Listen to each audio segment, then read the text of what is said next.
സംസ്ഥാനത്ത് സ്വകാര്യ ബസ് സമരം തുടരുന്നു. വിദ്യാർത്ഥികളുടെ അവകാശമായ കൺസെഷൻ നിരക്ക് വർദ്ധിപ്പിക്കണമെന്നതുൾപ്പെടെ നിരവധി ആവശ്യങ്ങൾ ഉന്നയിച്ചാണ് സംയുക്ത സമരസമിതിയുടെ നേതൃത്വത്തിൽ പണിമുടക്കുന്നത്. ഒരാഴ്ചയ്ക്കുള്ളിൽ പരിഹാരമുണ്ടായില്ലെങ്കിൽ 22 മുതൽ അനിശ്ചിതകാല സമരത്തിലേക്ക് നീങ്ങാനാണ് സമരസമിതിയുടെ തീരുമാനം.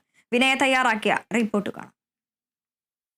സംസ്ഥാനത്തുടനീളം സ്വകാര്യ ബസ് ജീവനക്കാരുടെ സൂചന പണിമുടക്ക് ഇപ്പോഴും തുടരുകയാണ്.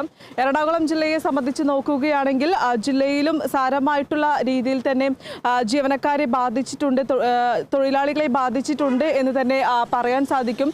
എന്നാൽ സ്വകാര്യ ബസ്സുകൾക്ക് ബദലായി KSRTC സർവീസുകൾ കൂടുതൽ നടത്തുന്നുണ്ട് എന്നതും ഏറ്റവും പ്രധാനപ്പെട്ട ഒരു കാര്യം തന്നെയാണ്.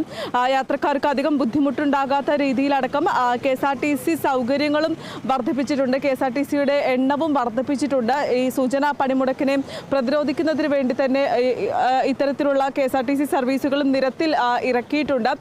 എന്നിരുന്നാൽ കൂടി ഈ സാധാരണ ജനങ്ങൾ ഏറ്റവും കൂടുതൽ ആശ്രയിക്കുന്ന ഒന്നാണ് ഈ സ്വകാര്യ ബസ് സർവീസുകൾ. പ്രധാനമായും ഈ ഗ്രാമപ്രദേശങ്ങളിലേക്കും മറ്റും സ്വകാര്യ ബസ് സർവീസുകളാണ് കൂടുതലായും ഉള്ളത്. അതുകൊണ്ട് തന്നെ ആ ഭാഗങ്ങളിലേക്കടക്കം പോകുന്ന ആളുകളാണ് ഏറ്റവും കൂടുതൽ ബുദ്ധിമുട്ട് അനുഭവിക്കുന്നത് എന്നതും ഏറ്റവും പ്രധാനപ്പെട്ട ഒരു കാര്യമാണ്. കഴിഞ്ഞ ദിവസം ഈ സ്വകാര്യ ബസ് ഉടമകളുമായി ഒരു ചർച്ച നടത്തിയെങ്കിലും ഈ ചർച്ച പരാജയപ്പെടുന്ന ഒരു സാഹചര്യം ഉണ്ടായിരുന്നു. ഇതിന് പിന്നാലെയാണ് ഈ സൂചനാ പണിമുടക്ക് നടത്തിയിട്ടുണ്ടായിരുന്നത്. ഇതിൽ പ്രധാനമായും ഇവർ ഉന്നയിക്കുന്ന ആവശ്യം എന്ന് പറയുന്നത് വിദ്യാർത്ഥികൾക്കായുള്ള കൺസെഷൻ ഫീസ് വർദ്ധിക്കുക. കഴിഞ്ഞ കുറച്ച് വർഷങ്ങളായി തന്നെ 1 രൂപയാണുള്ളത്, അത് 5 രൂപയാക്കി വർദ്ധിപ്പിക്കുക തുടങ്ങിയ ആവശ്യങ്ങൾ ഉന്നയിച്ചുകൊണ്ടാണ് സ്വകാര്യ ബസ് ജീവനക്കാർ ഈ സൂചനാ പണിമുടക്ക് തുടരുന്നത്. ഇതിനൊരു പ്രതിസന്ധി അല്ലെങ്കിൽ ഇതിനൊരു പ്രതിവിധി ഉണ്ടായിട്ടില്ലെങ്കിൽ അനിശ്ചിതകാല സമരത്തിലേക്ക് അടക്കം തന്നെ കടക്കുമെന്നാണ് ജീവനക്കാരടക്കം വ്യക്തമാക്കുന്ന ഒരു കാര്യം എന്ന് പറയുന്നത്.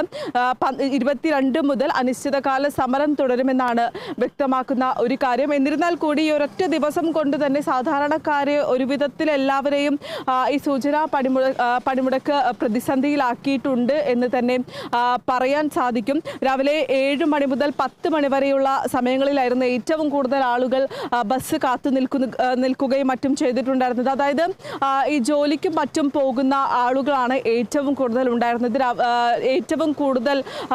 ഏകദേശം 1 മണിക്കൂറോളം ബസ് കാത്തു നിൽക്കുന്ന സമയങ്ങളടക്കം ഉണ്ടായിരുന്നു. അത്രത്തോളം പ്രതിസന്ധി ഇന്ന് ജനങ്ങൾ നേരിട്ടിട്ടുണ്ട് എന്ന് തന്നെ മനസ്സിലാക്കാം. ഈ സൂചനാ പണിമുടക്ക് ഇന്ന് ഈ സൂചനാ പണിമുടക്ക് തുടരുകയാണ്. ഇതിൻ്റെ അല്ലെങ്കിൽ ഒരു പ്രതിവിധി ഉണ്ടായിട്ടില്ലെങ്കിൽ, പ്രശ്നത്തിന് പരിഹാരം ഉണ്ടായിട്ടില്ലെങ്കിൽ അനിശ്ചിതകാല സമരത്തിലേക്ക് കടക്കുമെന്നാണ് ബസ് ജീവനക്കാരടക്കം വ്യക്തമാക്കുന്ന ഒരു കാര്യം.